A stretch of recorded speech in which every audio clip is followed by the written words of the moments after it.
Hello, Andrew here from Sea Run Fly and Tackle, and I'm going to show you how quick and easy it is to tie a very effective bait bag, which will work excellent for trout, salmon, and steelhead fishing in both rivers and lakes throughout BC. So a few things that we're going to need to tie a bait bag. First of all, we'll need bait mesh, spawn net. It goes by a couple of different names. So there's a variety of different colors available in bait mesh or spawn net. And there's two different sizes that I work with. There's a 3x3 sheet or a 4x4 sheet. We'll as well need spider thread or magic thread. That's a sticky thread that'll tie the bait bag together once the bait's in it. And then the bait that we put inside of the mesh is going to be natural cured roe.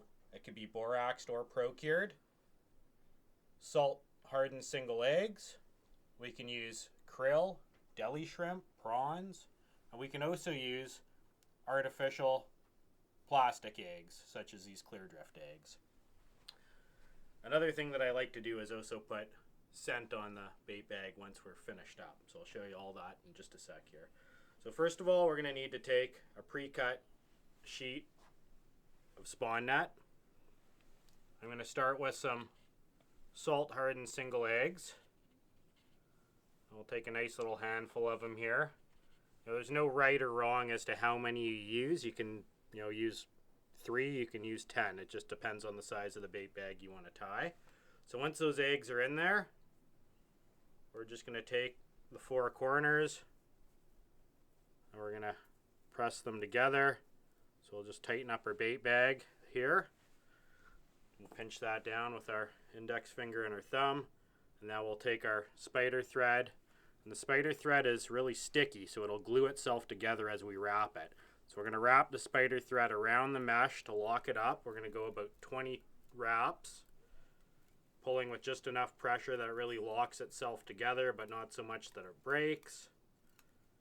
And when we get to about 20 wraps, we're going to pull tight and we're going to break that thread off, and then that really ensures that it locks together nice and tight. So we have a little bit of thread left there. We're just going to trim that off. And then the mesh at the top, we're going to trim, but we're going to leave a little bit there. And I'm going to show you why in a sec when we get this onto a hook. But before we put that onto a hook, I want to show you tying just another bait bag here. This time we're going to use krill. We could do the same thing with deli shrimp or even prawn. Same thing goes. Mesh in the hand. I got a nice little batch of cured natural color krill. We could use dyed krill. Same thing, we're going to close that up. Just form that into a little ball.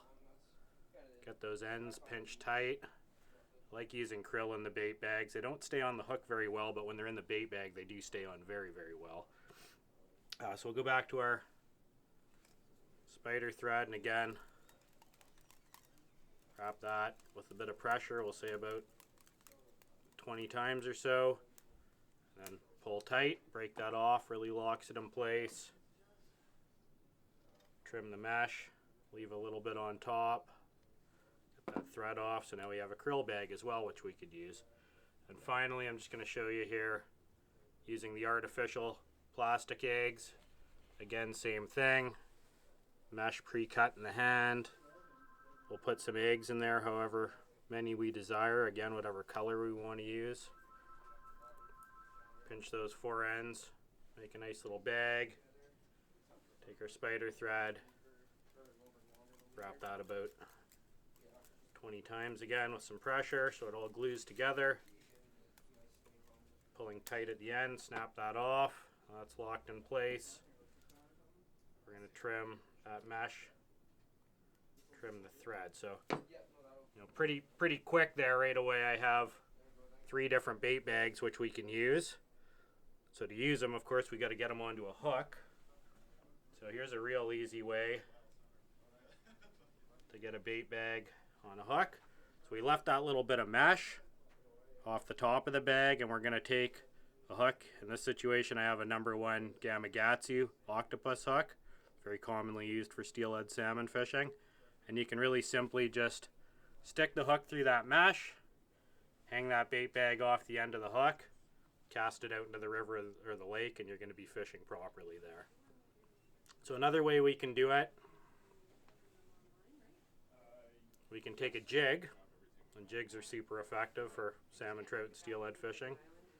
And we can take our bait bag. Again, we got that mesh on the top of the hook. We'll just take the jig hook, stick it through, and now you have a bait bag hanging off your jig.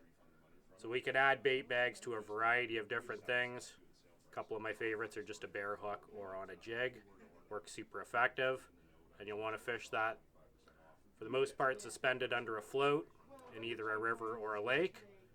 You could also use that lake fishing or river fishing on a bottom fishing rig. No float, just letting the bait sit off the bottom. So really easy to do, very effective. Anywhere you're allowed to fish with bait, this is something I'll want to have in my arsenal for salmon, trout, and steelhead. And I just want to show you finally, we can add even more scent, and scent always attracts fish as long as it's the right flavor. One of the best flavors for salmon, trout, and steelhead is shrimp or krill. So I have my salt hardened egg bag. I can take a little bit of this Procure shrimp krill scent. Let's just stick this on the hook like we're on the river going fishing. You know, and while that is on there, I can just take a little bit and we'll just squeeze a bit of the gel on there, just apply a bit more scent. And that'll, I think, help increase our bites by adding that Procure scent. You know, especially if there's other people on the river using row bags, but without that extra scent on it, that does make a difference. So, hope that helps you feel confident tying row bags. Good luck fishing. Thank you.